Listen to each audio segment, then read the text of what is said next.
Has it ever occurred to you that there's going to be a day that you're going to be staring at your parents' lifeless corpse? There's going to be a day where you have to bury your parents. There's going to be a day where you attend their funeral. You can no longer create new memories with your parents. You're never going to see them again. They're gone from your life permanently. And it's sad, I know. You probably don't even want to hear me talk. You don't want to listen to me speak about your parents like that, but that's the truth. You need to listen because we don't respect our parents enough. Our parents have sacrificed so much of their life just to raise us, and we can't even show them like an ounce of respect anymore. This is a graph that shows the amount of time you spend with your parents as a young adolescent all the way up until you're 67 years old. And you can see that when you're young, you are spending 4 or 5 hours of the day with your parents. And as you get older, that decreases to maybe 1 or 2 hours max. And it's to be expected because when you're a kid, you're spending most of your time in school, and whatever free time you have, you're at home. And you can't really depend on yourself to get a job, to pay for rent, to pay for food. So you need your parents for your own survival. And naturally, as you get older, you become more self-sufficient. You become dependent on yourself. You don't need your parents for money because you have your own place. You're spending more time with your friends. You're spending more time with your wife, your kids, everybody else. You're spending more time at work, but you only spend like an hour max. And for some people, that is a lot because we live such busy lives nowadays that 1 hour it's hard to find an hour in the day nowadays because it's like of all these obligations we put on ourselves. But would you be spending that much time with your parents knowing that they're going to die soon? Knowing that you're not going to see them ever again? Would you feel happy because you had abusive parents and now they're finally gone? Or are you going to feel guilt because you've disrespected them for so many years? Or maybe you're just sad because you know you're actually one of the normal people in this world who actually respected their parents. The majority of us are going to feel some kind of guilt, some kind of shame, because I know I'm not the only one who has disrespected the hell out of his parents. Imagine that, all the hardships, all the sleepless nights, all those tears that ran down your parents' face just to raise you, just for you to become the man you are today. You treat them like they're nothing. When it comes to respecting your parents, I am like the worst of the worst. I'm literally a waste man when it comes to respecting your parents because of the amount of emotional abuse I've put them through just because I didn't like the way they were raising me. You know, for a while, like I was disrespecting my dad, not giving him any respect as my dad just because, you know, we had a nice thing going for ourselves when we were in Los Angeles. He had like this nice job. He was making 6 figures a month, bro, easily.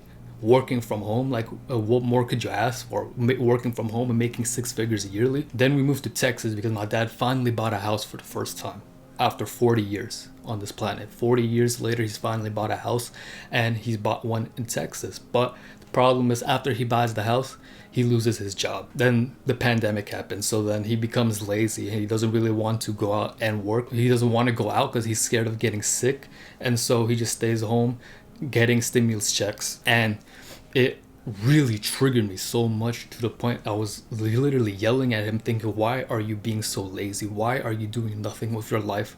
And you know, to be granted, he's 45 years old. It's hard for him to actually go out because he barely speaks English well, so he has a hard time communicating to people when he has like job interviews. And so he couldn't stay like this forever, obviously, because we were going to run out of money. So what he did was he started driving Uber. So now he's like an Uber driver now. And I never really understood why it hurt me so much until now. And I realized it's because we've literally dropped in status. Like my ego is like so fragile at the time, thinking, how can you go from working at home making 6 figures a month, 6 figures a year, and now you're driving around as people's personal taxi driver?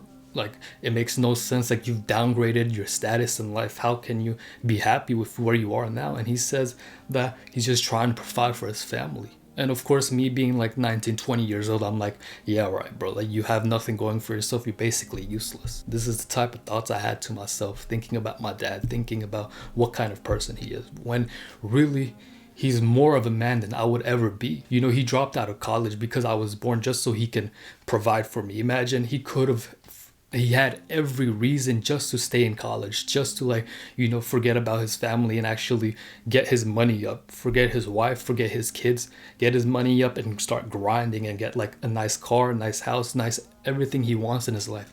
He could have had it all. But he chose to drop out of college. He chose to work 60 hours a week just to be able to provide for me and my mom. Not to mention, he's the same age as me.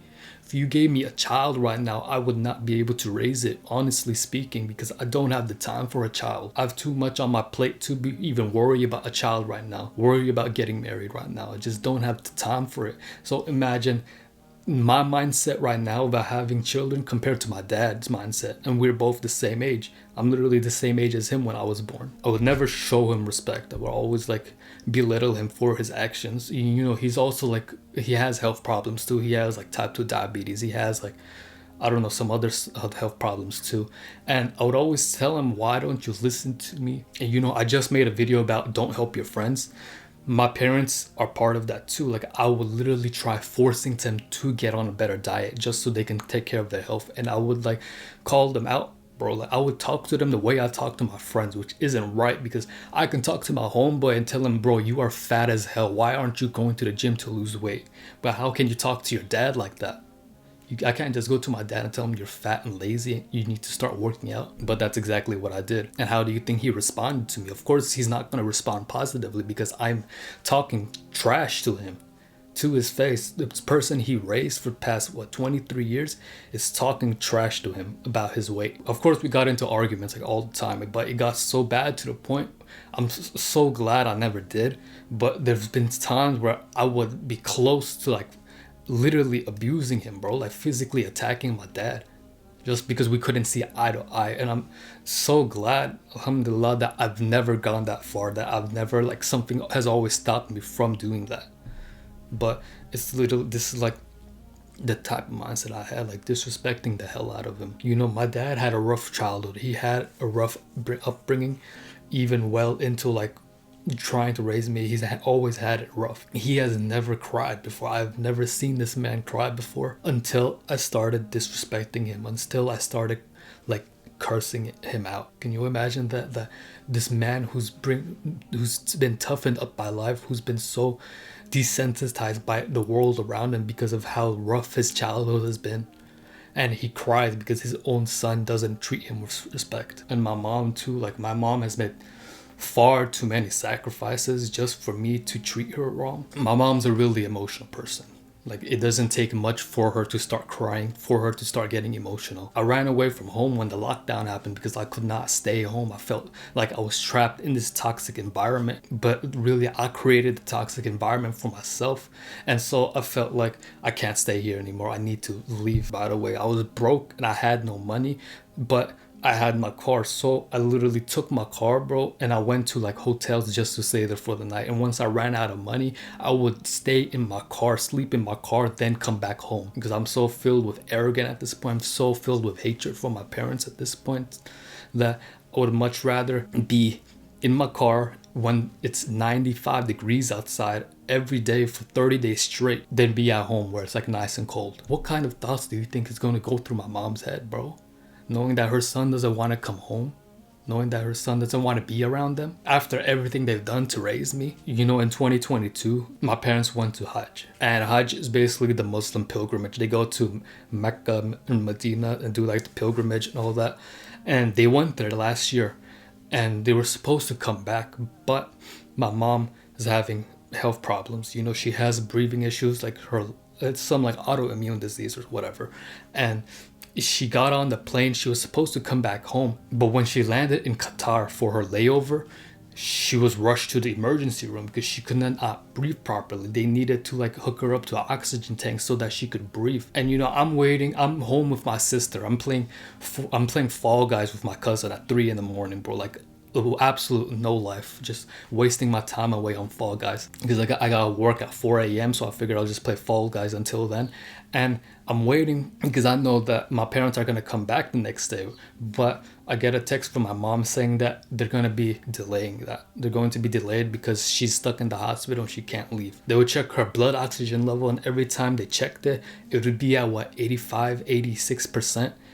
And then as soon as like you take like the oxygen off of her, it drops down to like 50%. She went absolutely crazy after 9 days because she's crying. She's yelling at the doctor saying that she doesn't want to be here anymore. She would much rather risk her life and fly on the plane, put her life in danger, put her health in danger, just so she can come and see me, just so she can come and see my sister. You realize there's nobody in this planet who would do that for you. There's nobody who would risk their own lives to come and see you. We honestly do take our parents for granted. Like, how many times has your mom asked you to take the trash out? And it's like, you don't do it right away. You wait like 3 hours until she starts yelling at you to take the trash out. But when your homeboy calls you, when your homeboy texts you and says, bro, I'm outside the crib right now, come pull up, why are you gonna go immediately? As soon as your friends text you that they're outside, you're gonna go grab your Yeezy slides, you're gonna go grab your Crocs and go out the door and go meet them. But when your mom asks you to do something like take the trash out, you delay, you put it off, and you wonder why she gets mad at you, because she doesn't ask you for anything, bro. Your dad doesn't ask you for anything either. For you to truly love your parents, you need to realize that they're going to die one day, that they're temporary, and you're going to be alone the rest of your life without them, because nobody is going to love you the way your parents love you. Nobody will understand you the way your parents understand you. You think your friends understand you? You think you understand yourself? No, you don't. Your parents understand you better than you understand yourself. You know, first we think of our parents as superheroes, like they can't do anything wrong. They're the most perfect people on the planet. And we idolize them, we look up to them, because they are supposed to be our role models. They're supposed to guide us and lead us in life, to raise us like a proper human being. But then we get older and we think we're so smart. We think that, oh, my parents are flaws. My parents aren't the people I thought they were. They have so many flaws. They made so many mistakes. And you start to demonize them. You start antagonizing your parents for all the mistakes they made, for all the hardships they've unnecessarily put you through just because they didn't know any better. And this goes for like the people who say that my parents were abusive, that's why I don't talk to them. I don't care if your parents were abusive. That doesn't give you the right to neglect them, to cut off contacts with them, because your parents don't know any better. You know, the only reason why you know your parents are abusive is because of the internet. Your parents didn't have the internet growing up, bro. Your parents didn't know how to raise their kids. You got to realize that this is their first time on this planet too. This is your parents' first life on this planet, just like it's your first life. So of course, you don't think they're gonna make mistakes. You don't think they're gonna mess up from time to time, abuse you. Like bro, my mom beat the hell out of me. I don't know how many times, bro, but people want to call that like child abuse. Like, okay, if you want to like put labels on his shirts, child abuse, but that's how my parents were raised. If you go like generations back, generation upon generation upon generation, this is how parents discipline their child, by beating them, by yelling at them, by like emotionally manipulating them. So of course, like your parents, if they don't have any information, they don't know the internet, they don't know how to like look up how to create like healthy attachments, how to like properly heal your trauma so you can actually treat your child the way they're supposed to be treated and raise them properly. They didn't have this information growing up, so they made mistakes. They tried to do everything from the limited knowledge they have, so of course they're going to screw up. It's a different story if you've forgiven them and they continue to be abusive, even though now they know better. And they're going to deny it too. They're going to deny ever hurting you, because that's just the way parents are. Like, don't you, every little time that they hurt you, every time your mom hits you, she's getting traumatized, because why would a mother hurt her own child? So her brain will naturally wipe out all these memories, bro, so that she has like a positive picture of herself. Like your dad has a positive image of himself, because no parent wants to willingly abuse their child. They haven't been taught techniques to raise a child, to deal with temper tantrums, to deal with raising a child that won't listen to them. You understand that. You know what trauma is. You know what parental abuse is, because you learned it on the internet. You learned it on TikTok. You learned it on YouTube or whatever. But your parents didn't have that information growing up, so they did the best they could. That's why when somebody mentions that, oh, my dad left me, or like my mom beat me or whatever, and it's like they say, so I'll never forgive them. I'll never forgive for the type of people they are, for like all the trauma they put me through. And I always say that you got to learn to hate the abuse. Don't hate the abuser. And the third and final step of our evolution, first we idolize them, then we demonize them, and then we start to sympathize with them. We start to understand what they're going through, what they've been through in their life. And we realize that they did the best they could. They did the best they could to raise you. Like my dad, if he has the knowledge he has now, do you think he would have made the mistakes he made 20 years ago? Of course not. Do you think my mom would raise me the same if she knows what she knows now? if she knows about like emotional manipulation, if she knows about that you're not supposed to hit your child, like of course not. But you can only grow from experience. You can only grow after you've gone through it. And I'm not a parent yet, so I can't really speak on it, but I can say that I understand everything they've gone through and I've accepted it. Why am I going to be angry at the people who literally gave me life, who brought me to this world? And I'm really trying. Like, I'm not perfect at all. I've been trying to fix our relationship for like the past 2 years, 2.5 years, since like my mom first went into the hospital. And it was really a wake-up call for me, realizing both of my parents are ticking time bombs. My dad has health issues. He can literally have a heart attack any second, and he drives Ubers, bro, in Dallas. Like, I don't know, like when the next person gets into his car can literally pull a gun out on him and kill him on the spot because they don't like the way they talk to him, or like they get into some altercation and my dad can't defend himself. My mom can literally stop breathing any moment. We have this like oxygen machine at home so that she can actually breathe, because if she like physically exerts herself too much, literally if she walks around a little too fast, she'll start having breathing problems and she'll need to sit down for like 10 minutes. Both of my parents, I can lose them at any time. And it was really a wake-up call for me to realize that I'm worse than dirt. I'm worse than a waste man when it comes to the way I respect my parents. And I know I'm not the only one, because I know how many people disrespect their parents. I know, like, I went to my friend's house one time. I'm staying over at his house, and we were helping his mom set up this barbecue because they were having a barbecue at his house since we came over to LA.